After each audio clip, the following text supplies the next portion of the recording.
Hey. Dude, I don't want to. Hey. Quit. Hold on. Quit. I can't breathe. Hey, stop. Please. I'm going to have a minute. Hey. I need to call my wife. Please. Stop, man. I didn't do nothing wrong. Behind your back. Listen, I haven't done nothing wrong, dude. He's going down. Then stop. Ow, ow. God, dude. What the is wrong with you guys, man?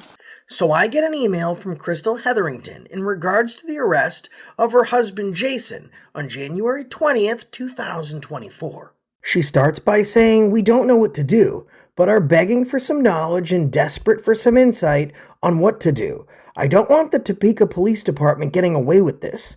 Thank you in advance for even listening.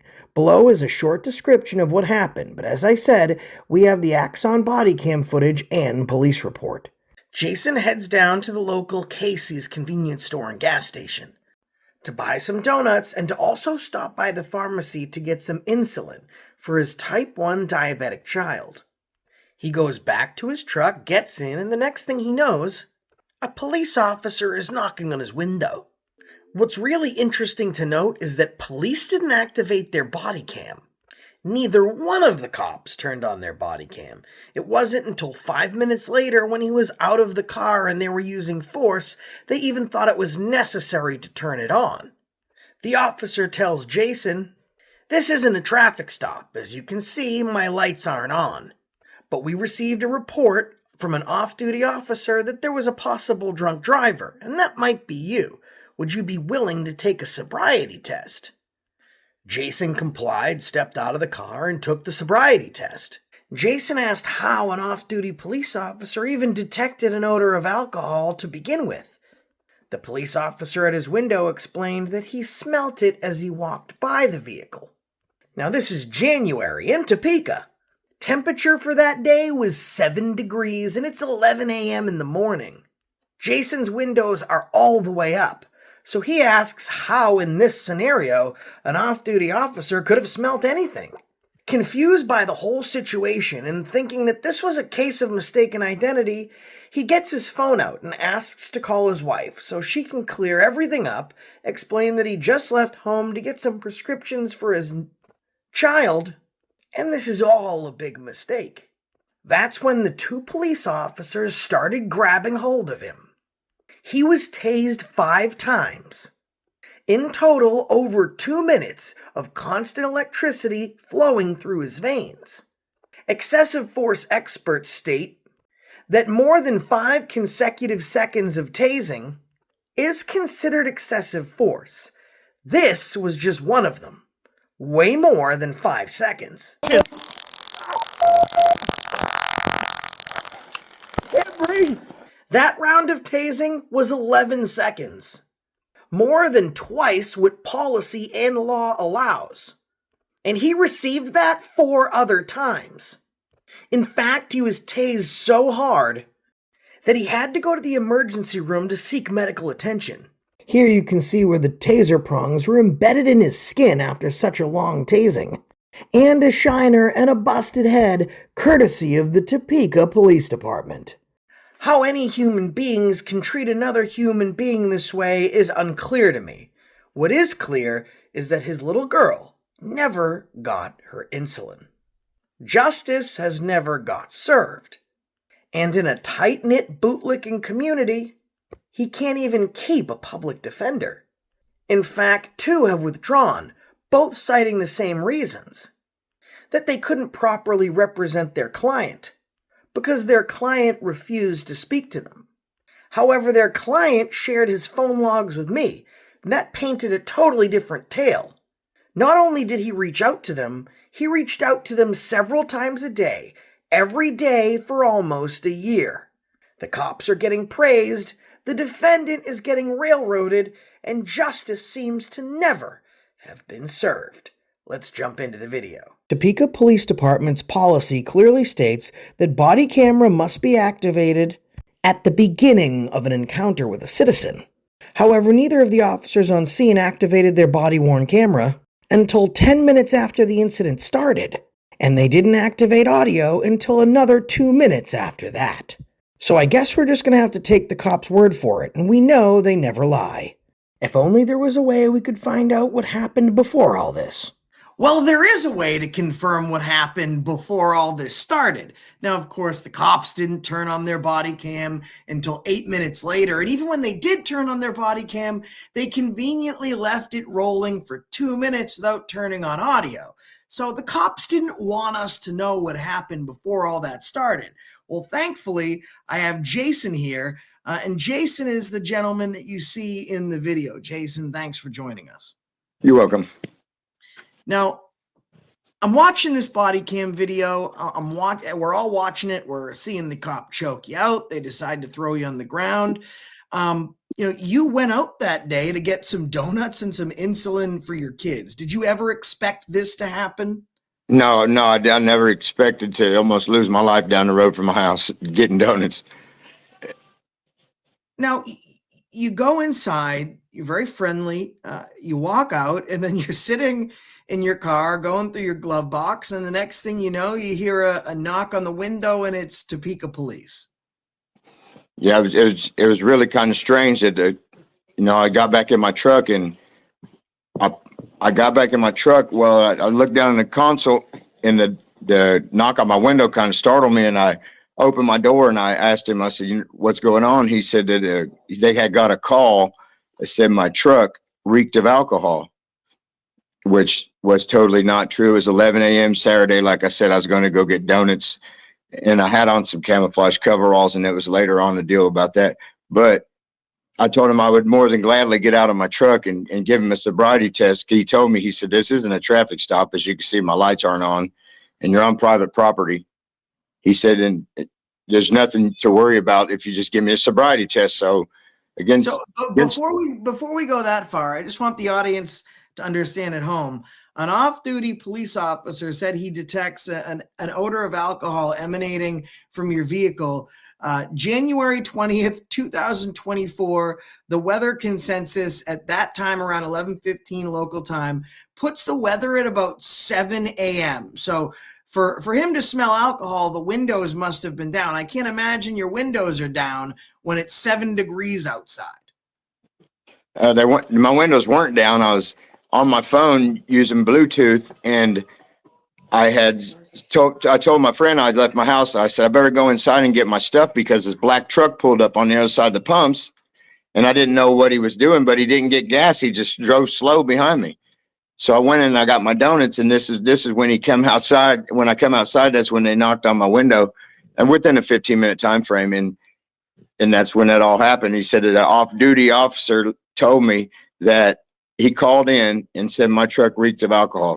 So now this off-duty officer, before he had superpowers, Jason, this off-duty, he doesn't even need a canine. He could smell drugs from 3 states away. So now this off-duty officer before had a great sense of smell, and just by walking by your vehicle, even though the windows were shut, he could smell it. Now we're saying that he didn't even exit his vehicle. He drove up behind you and then next to you, could somehow magically smell alcohol through your closed windows and his, and then he calls local police. Yeah, well, he called the local police, but this is an off-duty lieutenant. That's a highway patrol. Okay, it's a highway patrol, and he tells the Topeka Police. They said, "Did you stay and watch us zap him?" He said, "No, I went to go work out." He said, "But I did call a couple troopers. Of course, we didn't have none on." He said, "So I called a couple county. Then I called a couple TPD, so I didn't know who was on duty, so I just called my dispatch." So they give you the sobriety test, and what do they find from the sobriety test? I mean, as everybody else can see, the officer turned around and he said, "I can plainly see you're not intoxicated, Mr. Hetherington, but I have to make one more trip around your truck to make sure you don't have an open container." So he takes a trip around the truck, and what does he see? What does he find? Well, of course, you know what he found. He was going to come back regardless and tell you that he found an open container because I passed the sobriety test. So this is past the signal 46, which is an intoxicated driver. We're done investigating him. He said, "Now I got to investigate why this off-duty officer called and said your truck reeks of alcohol." So I've combed through the body cam. In fact, Your wife is a saint, because for 2 days I've been going back and forth through emails, going through every single piece of body cam footage, to the fact where I think I know you at this point probably as well as your wife does. And through, they searched the entire truck thoroughly. No open containers. Yeah. Yeah. That's the craziest thing, because when there was actually no open container, there's no open container charge that I got at that time. No open container. No alcohol charges at all. So what they did here, it's pretty clear, is they saw you. Perhaps they know a little bit about your background, and they figured that they would do the search first and find probable cause later. What they did is basically a backwards investigation. Normally, police would require probable cause or reasonable articulable suspicion that a crime has been, is currently in the commission of, or is about to be committed. At that point, if they have reasonable articulable suspicion, they can speak to you, they can detain you, and if they find further probable cause, then they can search the vehicle. But what they did is they did the dirty cop switcheroo, right? They decided, let's just make something up, let's search the vehicle, and then hopefully we can find something later. Yeah, that's exactly what it is. I was been watching a lot of your shows lately because of this ordeal. Never do you think you're going to go lose your life down the road. So I was looking into it, and it's like the Highway Patrol just got in trouble for the thing called a two-step. You're done with the original crime, but can I come back and search your vehicle? Well, no, we're done. You know, of course, you search for the open container before you search for the intoxicated driver, right? I mean, once you find out he's not intoxicated, you got to make one more trip around this truck. But no matter what, when he came back from being around the truck, he's got his hands on me. And I said, get your hands off me. I need to call my wife. I need to use that phone right there to tell her I'm not coming home with my daughter's insulin right away. We're down to one vehicle. You know, everybody's got the same president. Okay. So this is what happens. He grabs my arm and tells me, you're not using that phone. So at that point, you know, my anxiety kicked in, and I really don't remember what happens, but I turned my head and I seen another officer. This was the bad cop. The good cop, he turned into the bad one also. But the real bad one, he come across the parking lot and reached around me, tasered me in my back. Once the officer said, I can plainly see you're not intoxicated. So he tasered me the first time in my back. And then I don't really remember too much, but when I remember hitting the ground and I just heard boop, but I couldn't see. And then I felt it again, the click, click, click, click, click. And I heard him say, he's got a knife on his belt. He's reaching for it. That's when I really knew that something was not right in that situation, because I had on coveralls. I didn't have a belt and I didn't have a knife. Yeah. So here's something interesting you may want to pass along to a lawyer when they don't dump you, because we've let everyone know what's been going on with that, is 5 seconds of concurrent consistent electricity is the nation and department standard. That's the legal standard. You can deliver 5 consecutive seconds of electric shock. In total, throughout the entire incident, the amount of times they tase you, the current cannot exceed 15 seconds. In one tase alone, we have 11 seconds. On another tase, we have 6. On another tase, we have 4. On another, we have 5. And on the last one, we have 10 seconds. So just in one tase alone, they delivered twice the illegal amount they're allowed to do in total. So it's plainly and clearly excessive force. I think the learning lesson here is next time, and folks at home, pull out one of these, because, you know, we're left to rely on what police have to say, right? We know that they're going to lie. We know that Jason's telling the truth, but you think, oh, well, you know what? We can corroborate my story. Let's just take a look at the police body cam. This incident had been going on for almost 10 minutes. Police didn't even activate body cam. When they did, they decided to not turn on the audio because they didn't want people who were watching to hear what they had to say. You know, when you're running to get insulin and you're doing all this stuff for your family, you got 1,000 things going on, and the cop knocks at your window. You think to yourself, well, this guy's just going to give me some shit, and I don't have anything I really need to worry about here. The first thing that you think of is not pulling out the phone. This is exactly why you need to. This department is notoriously dirty. And now Jason, his wife, his kids are all suffering because of the aftermath. What were you charged with that day? I was actually charged with, they've charged me with, um, what was it? Interfering with the police investigation for screaming on the ground, help, someone call my wife. That was the first charge because there's no alcohol related charge. And the second charge was, possession of marijuana after they got in my truck. And the third charge was paraphernalia. Okay, so they go digging around your truck. They tase you illegally on the ground. They beat the hell out of you, and they walk away finding a small joint. A half a lip, a half a blunt. And a pipe is another count. They actually charged me with a pipe, possession of a pipe that they found on the ground outside of the truck. They said it became dislodged from me after we got done wrestling with 5 officers on the ground, and that the pipe didn't break, they found it on the ground, and that you see them in the body cam sit my stuff out of my coveralls by the pipe on the ground. Yeah, well, I'm not surprised that this type of behavior is happening, but I got to tell you, good on you for fighting the system. It takes an awful lot to go through this, and I know what you were going through in that moment.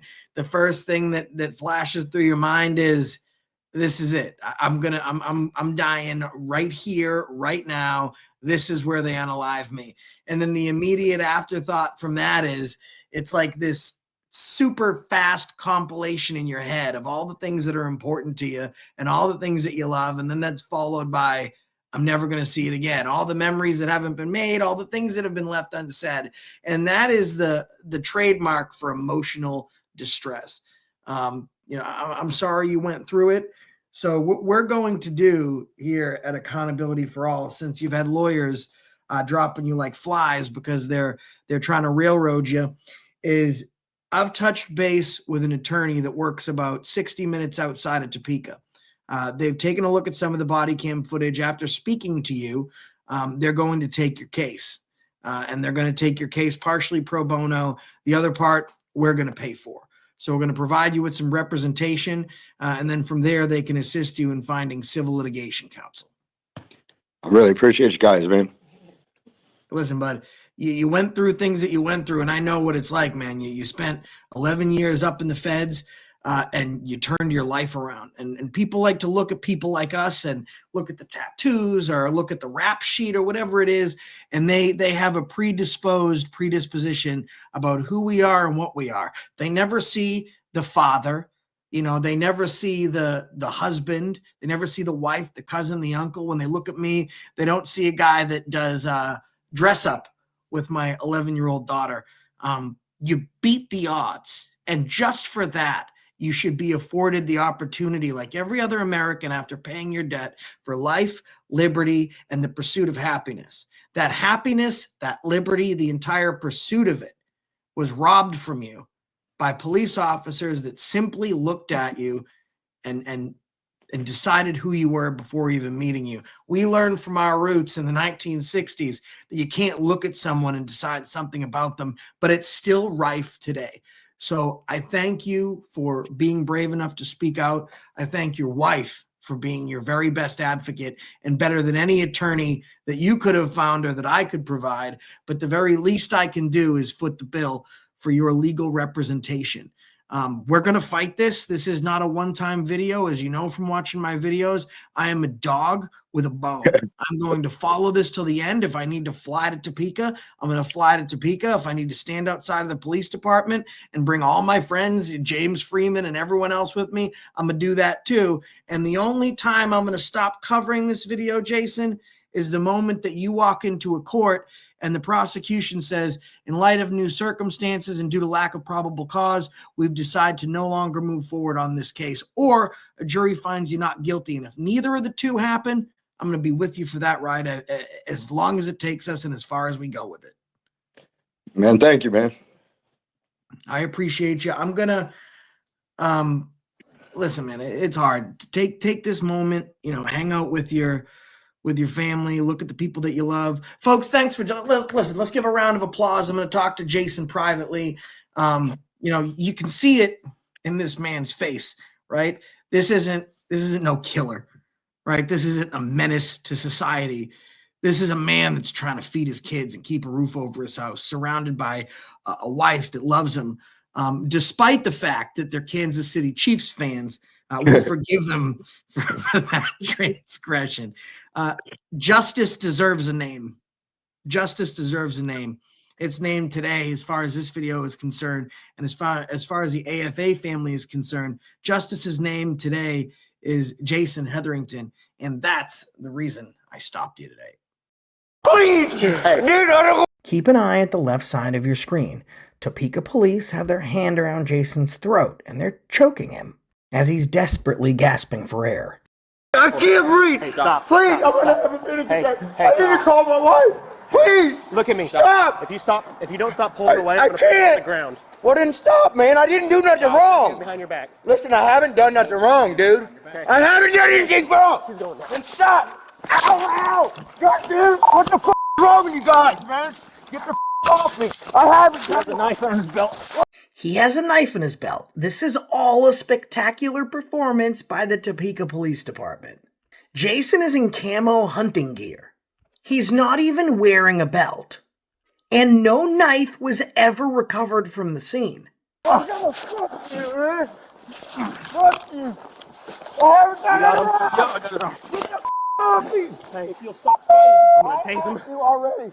Did I call Hang on. myself? You tell me I'm being detained for what? I haven't done anything wrong. My fucking kid. Ow! Ow! Ow! I can't move. Stop!